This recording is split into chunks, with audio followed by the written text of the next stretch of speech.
दोस्तों बॉलीवुड में गोविंदा वो नाम है जिसने 90s में लगभग हर इंडियन को अपना दीवाना बना रखा था। और 90s में बॉलीवुड इंडस्ट्री में गोविंदा के जलवे का अंदाजा आप इसी बात से लगा सकते हैं कि बॉलीवुड में सलमान और आमिर जैसे दिग्गज एक्टर्स को भी उस टाइम सिर्फ वही मूवीज मिलती थी जिन मूवीज को गोविंदा करने से मना कर देते थे। 90s में बॉलीवुड का हर प्रोड्यूसर और डायरेक्टर गोविंदा के घर पर लाइन लगाकर खड़ा रहता था, बिकॉज हर किसी को सिर्फ गोविंदा के साथ ही काम करना था। और इसी के चलते गोविंदा पूरी बॉलीवुड इंडस्ट्री में एकमात्र ऐसे एक्टर हैं जिन्होंने मात्र 21 साल की उम्र में एक ही दिन में 75 मूवी साइन की थी, जिसकी न्यूज़ मात्र ने ही पूरे फिल्म जगत के होश उड़ा दिए थे।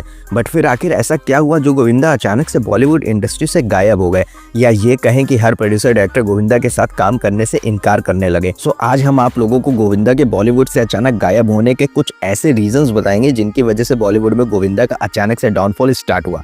तो चलिए शुरू करते हैं। तो गोविंदा के डाउनफॉल का पहला रीजन है सुपरस्टिशन यानी अंधविश्वासी। जी हाँ दोस्तों, समय के साथ काम करते करते गोविंदा अंधविश्वासी टाइप के हो गए थे, जिसके बारे में उनके साथ काम करने वाले डायरेक्टर्स ने ही बताया था। इतना ही नहीं, डायरेक्टर पहलाज नियलानी ने तो ये तक बताया था कि गोविंदा के साथ काम करते टाइम उन्होंने गोविंदा में अजीब सी इल्यूजन जैसी बीमारी देखी, जैसे सेट पर अचानक से वो बोलने लगते कि सब दूर हट जाओ, झूमर गिरने वाला है। इसके साथ ही वह भविष्यवाणी करने लगते थे और कादिर खान को 20 सीन में रोक देते थे कि कादिर खान पानी में डूबने वाले हैं, उन्हें बाहर निकालो। सेट पर लोगों को कपड़ों के लिए टोकते थे कि आज के दिन इस रंग का कपड़ा पहनना चाहिए, कपड़े चेंज करके आओ। और यहाँ तक कि वो रोज अपनी राशि पढ़कर उसी हिसाब से काम करते थे। जिस दिन उनकी राशि अनुकूल ना हो उस दिन वो काम करने से पीछे हटते थे। बात यहाँ तक आ गई थी कि डायरेक्टर्स गोविंदा के साथ काम करने से डरने लगे थे। डायरेक्टर्स को उनके इस अंधविश्वासी नेचर से काफ़ी ज़्यादा प्रॉब्लम्स का सामना करना पड़ता था। अब बात करें दूसरे बड़े रीज़न की, तो वो है ट्रेडिनेस यानी उनका आलस। जी हाँ दोस्तों, गोविंदा पर अक्सर ही आलसी और गैर पेशेवर होने का आरोप लगते रहते हैं। यहाँ तक कि ये भी कहा जाता है कि गोविंदा आज तक कभी भी सेट पर टाइम से नहीं पहुँचे। काफ़ी बार तो डायरेक्टर्स को सेट पर पूरा दिन वेट करने के बाद भी वह शूट के लिए सेट पर नहीं पहुँचते थे। और ये बात भी तब की है जब वह अपने करियर के टॉप पर थे। उस टाइम कहा जाता था कि गोविंदा एक साथ 4-5 फिल्मों की शूटिंग किया करते थे, जिसके चलते कभी वह 3 फिल्मों की शूट पर पहुँचते थे तो कभी 2, और बाकी के डायरेक्टर्स सेट पर सिर्फ गोविंदा का वेट ही करते रहते थे, जिसके चलते बिना शूटिंग के ही डायरेक्टर्स को पैकअप करना पड़ जाता था। हालांकि गोविंदा ने इस टॉपिक पर कई बार बात करते हुए ये भी कहा है कि जब इंसान सफल होता है तो काफ़ी लोग उसे नीचे गिराने के लिए बदनाम करने की कोशिश करते हैं। और उन्होंने ये भी कहा है कि मैं फिल्म इंडस्ट्री में नहीं आया, इंडस्ट्री मेरे पास आई। मैं 21 साल का था और मैंने एक ही दिन में 75 फिल्में साइन की थी।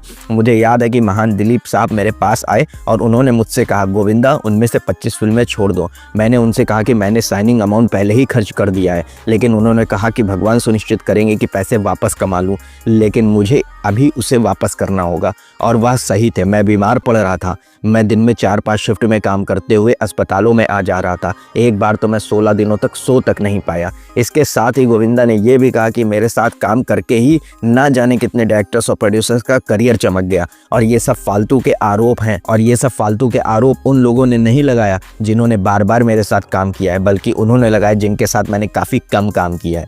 इसके बाद बात करें तीसरे रीज़न की, तो वो है रॉन्ग डिसीजन। 90 के दशक में गोविंदा का नाम मशहूर अभिनेताओं की लिस्ट में था।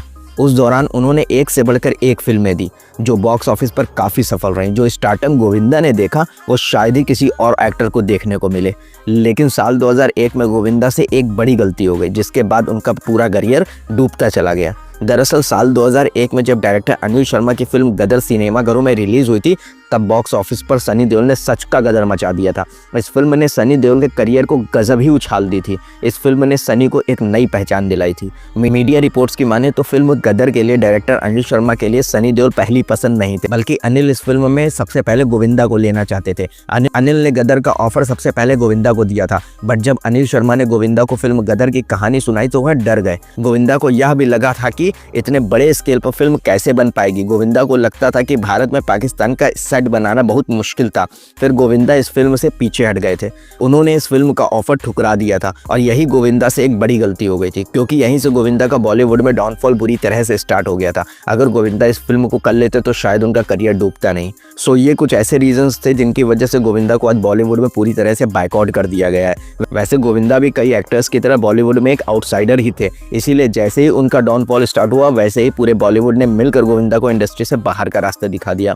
बट फिर भी आप आप लोगों को इस वीडियो को देखकर क्या लगता है हमें कमेंट सेक्शन में ज़रूर बताएं, और साथ ही अपने दोस्तों के साथ भी इस वीडियो को शेयर करें और हमारे चैनल को भी सब्सक्राइब कर लें, बिकॉज ऐसी ही मज़ेदार वीडियोज़ की नोटिफिकेशंस हम आपको आगे भी भेजते रहेंगे।